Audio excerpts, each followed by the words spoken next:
สาวเมืองเหนือคุณเหลือจึงได้มาพอไอ้หนุ่มโซเฟอร์นี่เนาะ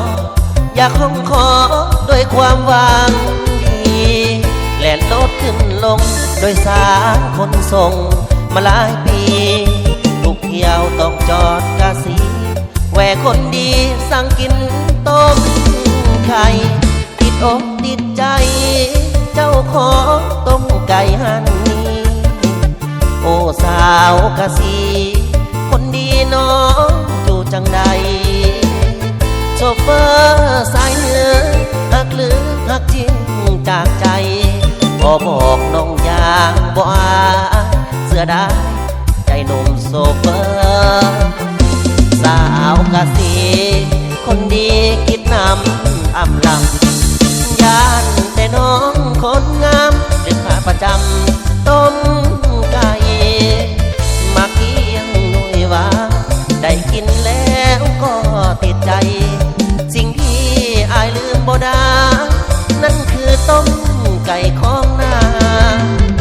ชีวิตเดินทางแต่ใจยังยึดมั่นหักแท้บอกเคยผ่านแปรลายแง่เหมือนดังเส้นทางโชเฟอร์สายเหนือหากเหลือบ่มีเจิดจาอย่าลืมโชเฟอร์สายทางลงหักนางสาวเมืองกาสี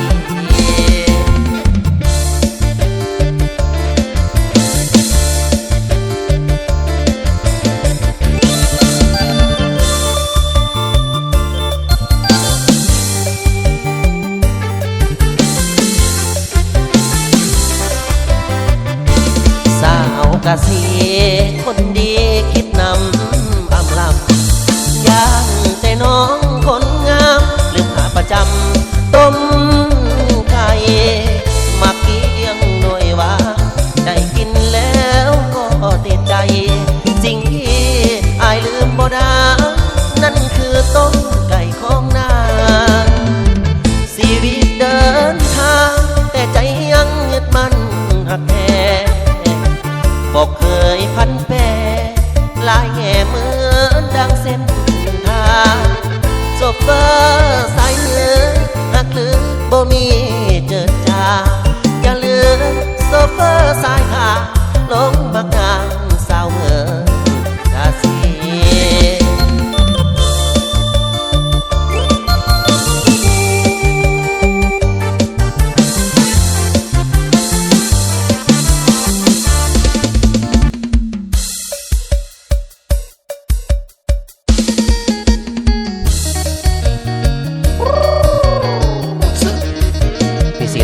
ปิ้งมาเพื่อนเด้อ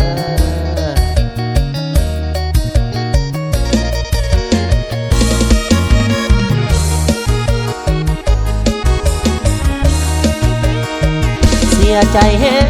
แห้งลงหาข้างแห่งคนมีฐานะอายคงบ่มีวาสนาสิได้การดามาเป็นแฟนอายมันคนจนแอบหาหน้ามนผู้สวยแก้มแดงก็เลยได้แต่ละแง่เบิ่งจ้องยามแฟนน้องเองผู้บ่าวเส้นนี้เขามีดีนักเรียนน้องอายกำมากรกระจอกหางตาน้องคงบ่เลี้ยวแน่เป็นได้เพียงฟ้าดังพระจันทร์ค่ำคืนเดือนแห่บ่มีว่าสิได้แอมแนมก็แนมแต่เพียงสายตาอายกินปิ้งมากับเราบ้องยาหนึ่งฟองส่วนตัวน้องกินจนนี่จิ้มจุ่มซุ่มไงกินไปโลดสั่งไปโลดกินน้ำข้นเงินลาหากกินน้ำอายสิพอจ่ายแต่เพียงปีมาต่อไปนี้ที่ขอลบนี้ให้ไกลหน้าอายผู้บ่าวกำพาวาสนาคงพอสั่งนี้อายกับน้องนามันห่างต่างกันสักสีอายคนจนคนนี้ว วาสนามีสมเพียงปีมา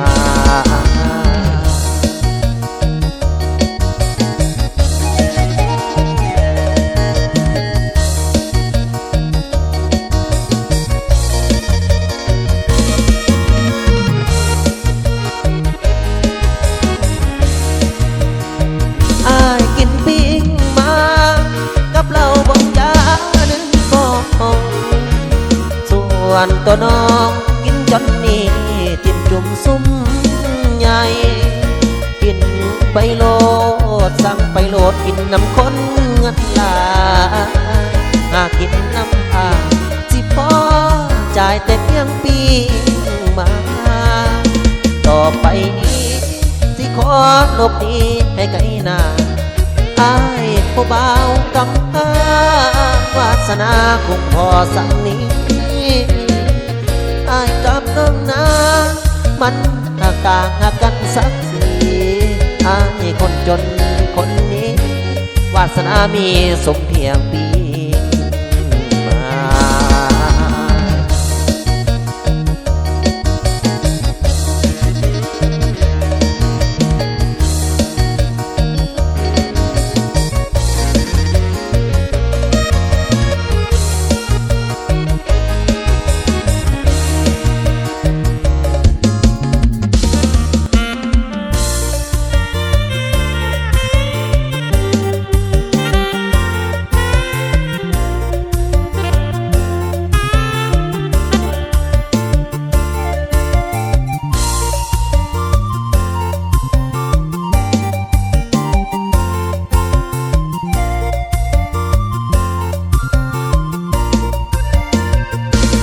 อยากจากลา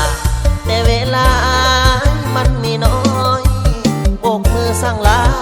สาวน้อยสาวแก้วคนงามคนแก่ลาเดินลาเดินไม่ยอดเสอหลอกอายเล่นบอกคิดว่าน้องจะเป็นแม่เสือ7 ดาวแม่สาวลายใจอายขอสาบแล้วนกแก้วอยู่ในพุ่งคอสุดท้ายน้องก็แต่งดงลืมหาเก่าเสียแล้วแจ่มจันไอ้บ้านนาแท้หักแท้แต่เจ้าเฮหันไอ้ขอลาก่อนจบวันสาวตาดำดอกฟ้าเมืองใส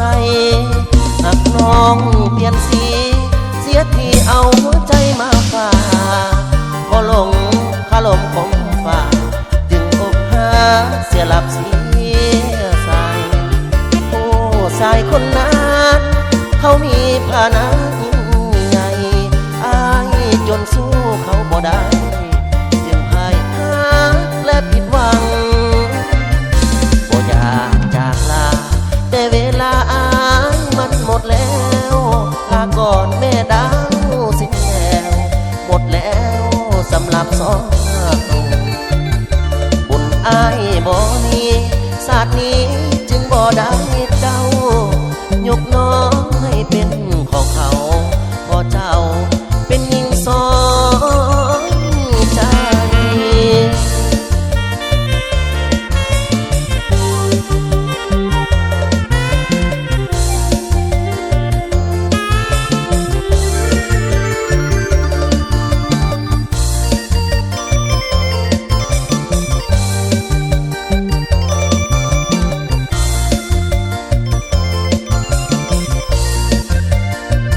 หากน้องเปลี่ยนสีเสียทีเอาหัวใจมาฝากพอลงคาลงผมฝากจึงอกหักเสียหลับเสียใส่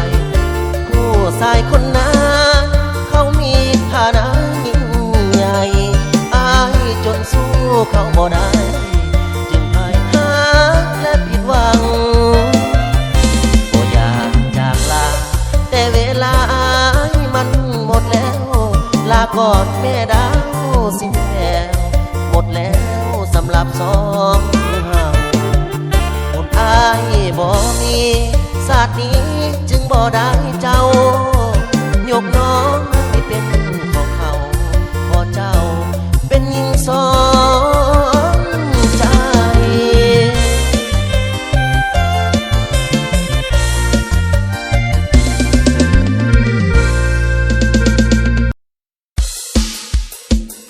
ไปสองซ้อนพี่น้องเอ้ย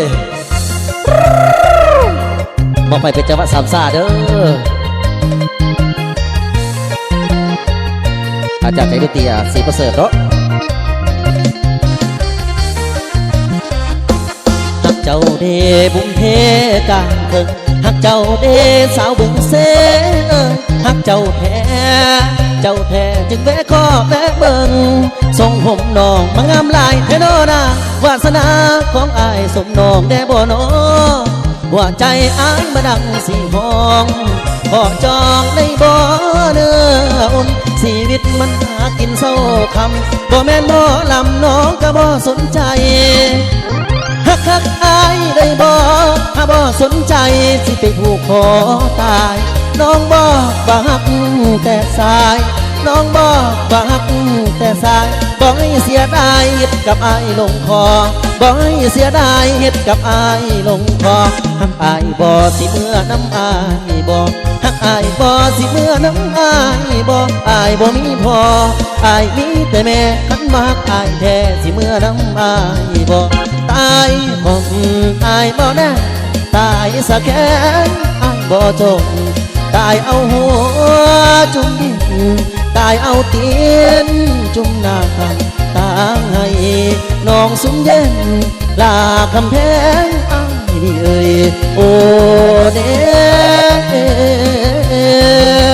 สาวบึงเสอายนี่เอ่ยเอาแก้วกันเด้อร้องแก้วกันเด้อเกี่ยวกันแล้วก็ยิ้มใส่กันเลยปะเนี่ย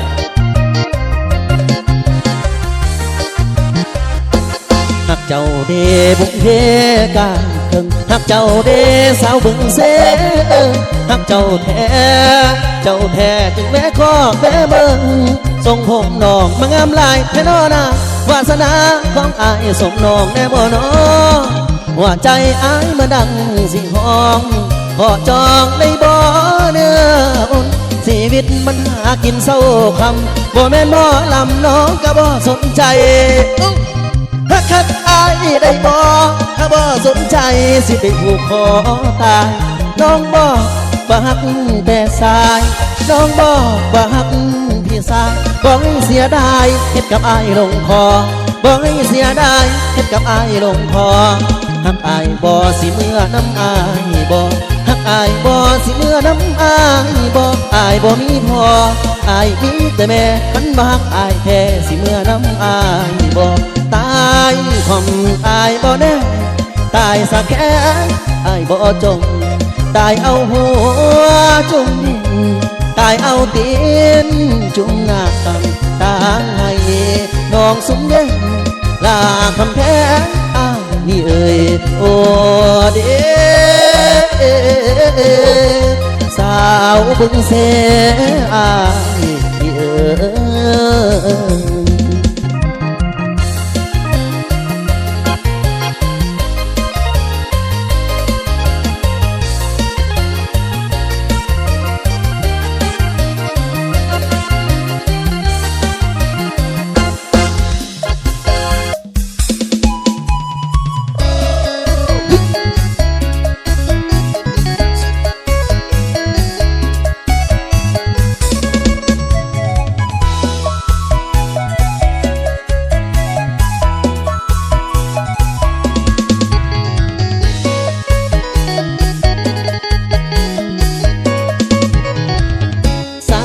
ดอกแค่เลี้ยวแลมันเข้าตำลาบูหานดาวค้างกันมายิ่งแบบนี้นะบูหานว่าดีผมยาวอยู่คงคนตางอนโคตรทรงพอดีสายใดได้เป็นสา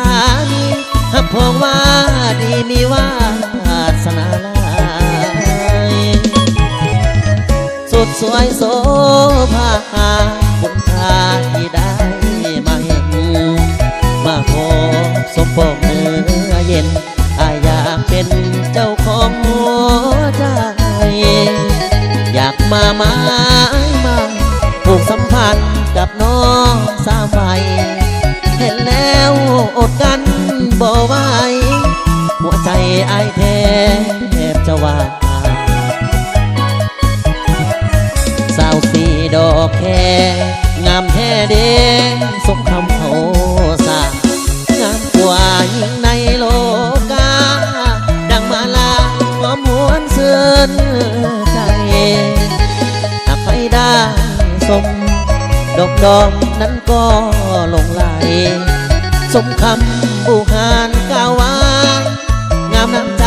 แท้น้องคนนี้สดสวยโสพี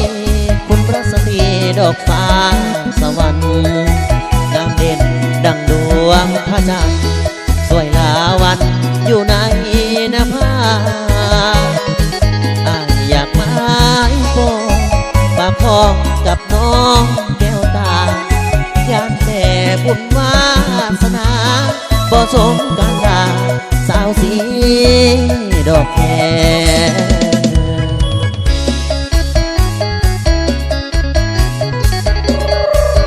เอาเกี่ยวพี่น้องเกี่ยวกันเด้อ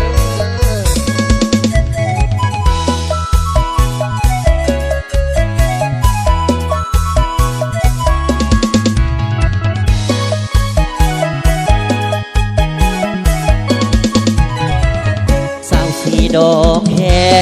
งามแท้เด้สมคำเขาสางามกว่ายิ่งในโลกาดังมาลาหอมหวนเสื่อนใจหากไปได้สมดอกดอกนั้นก็หลงไหลสมคำบูหานกล่าวไว้งามน้ำใจแท้น้องคนดีสดสวยโสพี